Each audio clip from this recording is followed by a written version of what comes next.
Hey, it's Will. How are you? I have had the pleasure of having some fun and also learning to see if the Panasonic Lumix FZ1000 will actually work for a consulting client that I have.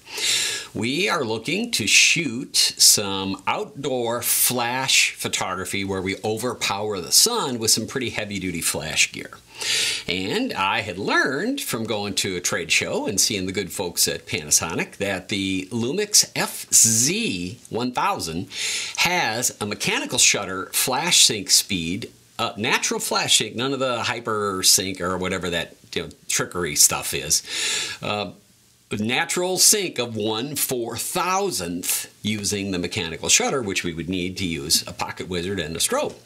Well, that's very interesting to me because that means I can get a very powerful strobe and I can stop down and I can shoot green screen shots outdoors in the direct sunlight and not have to worry about sun position. Pretty cool, right? So I asked the folks at Panasonic if I could get my hands on one. They sent one right over.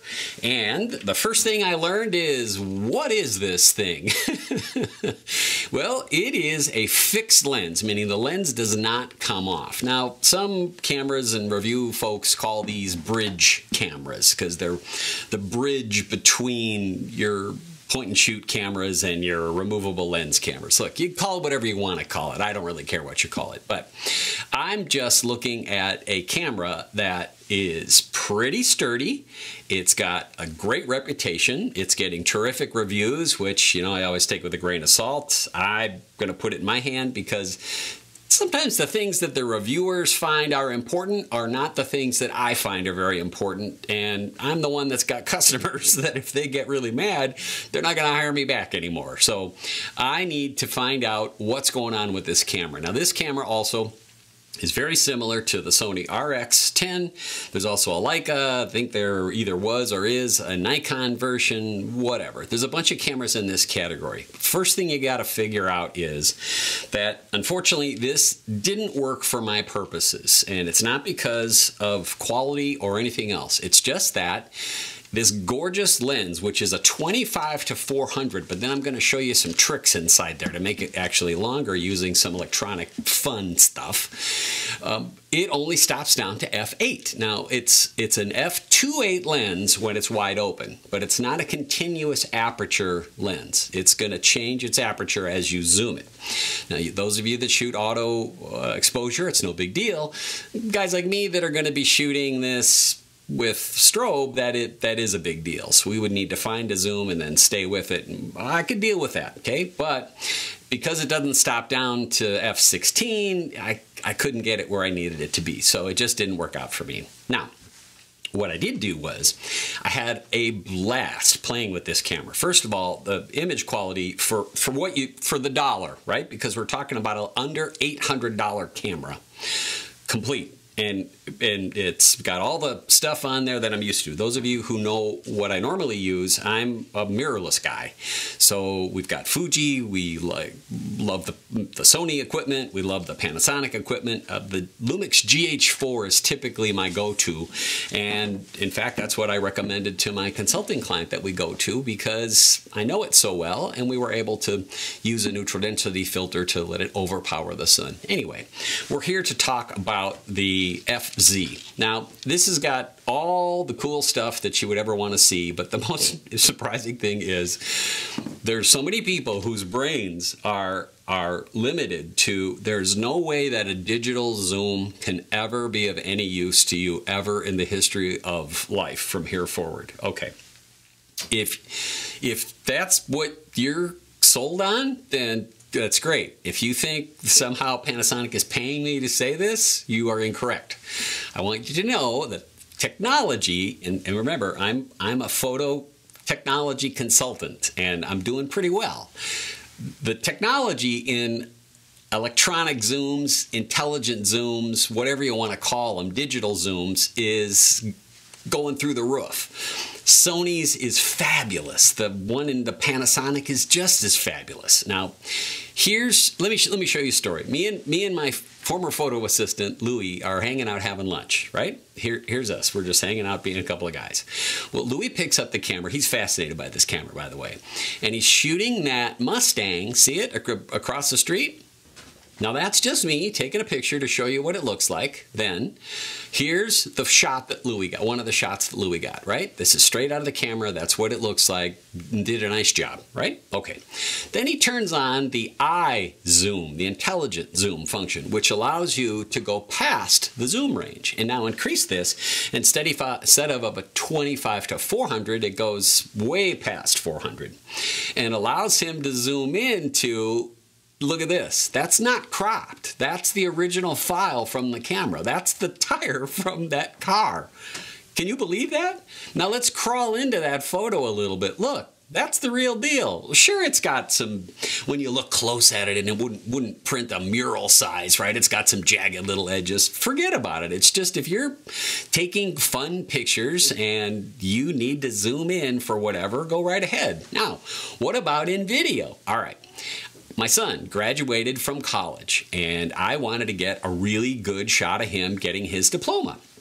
So I'm sitting at the end of a basketball court, the long way, right? Here's where I'm at. This is my seat. And literally, this video that I'm going to show you was shot from this seat position. Ready? Okay, take a look at this. Lynn Taggi. Ryan Crockett. Olivia Rodriguez. Ryan Dornick. Nicole Gearman.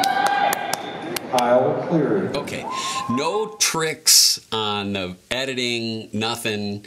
I don't even think I did any noise reduction whatsoever. I used all the stuff in the camera and then edited it and put it all together with the transitions, and there you have it. How's that? So it works unbelievable on the photo, unbelievable on the video. I am just so happy with how it performs. The other thing I really, really like about this is, particularly compared to some of the other cameras in the category, it's got a pretty speedy autofocus. The autofocus doesn't slow you down. Now remember, I'm used to pro cameras like the GH4, right? That's gonna autofocus really fast. Now I was worried about this not being able to autofocus and slow me down in my kind of creative modes, right? Well, it didn't. It kept up with what I wanted.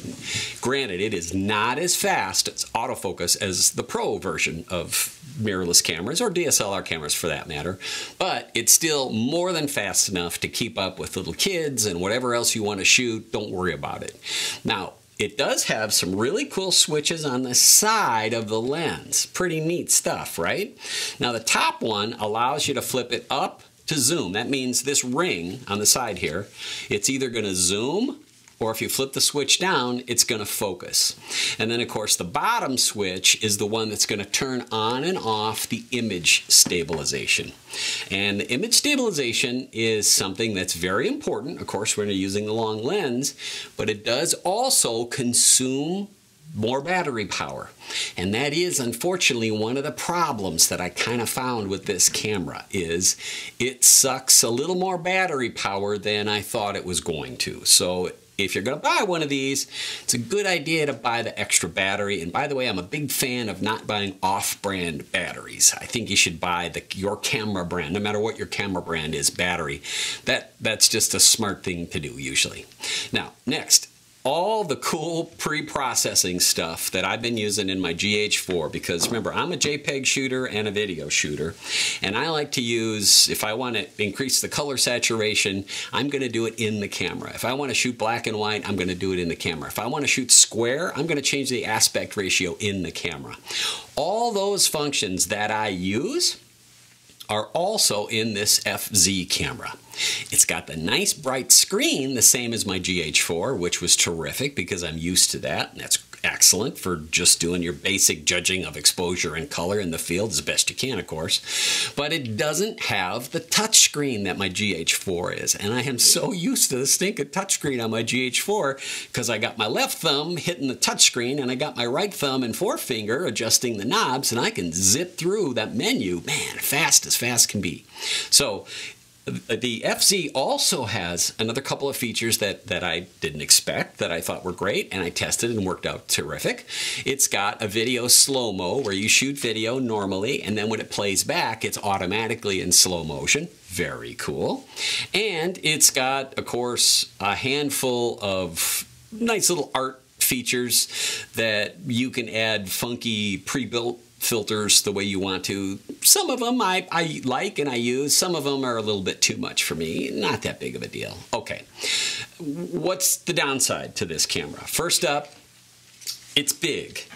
I saw a review that said that it was small, and that was one of their complaints, was small. And I'm thinking, wow, really? Okay, I'm a big guy, and there's a GH4, here's the FZ. I don't see small, I see big. This is bigger. This fits my hand really great. When I shoot the GH4, I typically put the battery grip on the bottom because that gives me a little bit more to hang on to. And of course, it gives me an extra battery to use, and that means I can shoot all day and I don't have to worry about changing any batteries.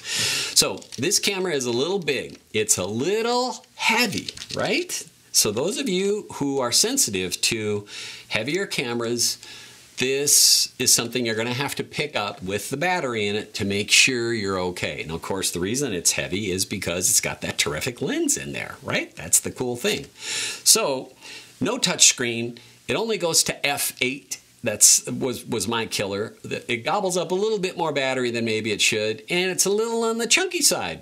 Okay, big deal. For 800 bucks, it's a steal. It really is. Now, well, Will, how does it compare to the Sony RX10? Well, there's different versions of the RX10. The RX10 is a fabulous camera. The RX10 also has a version that has a continuous aperture zoom. So if that's something that you need and you're going to shoot portrait-y stuff and you're going to use studio lights, fine. The other question that I've had people ask is, wow, Will, this has a 4,000th? Not 400th, 4,000th of a second flash sync? Yeah. Does Pocket Wizard hold up to that? Absolutely it does. Take your basic Pocket Wizard, slide it into the camera, and set the shutter speed to 1/4000th of a second, and I took a couple of thousand images with this to see if the Pocket Wizard would have any timing problems, because that's such a short little window for the Pocket Wizard to trigger the flash. And I was using an old technology Speedotron flash because I figured that's old tech, that's the slowest possible flash triggering mechanism there could be of anything that I would possibly use, and it kept up perfectly every time. So there is a possibility, I think, of going faster than a 4,000th, and that's to use the E-shutter. I don't know, didn't use it, whatever. So Crockett here saying this is a terrific camera that I am extraordinarily happy with. Thanks, bye.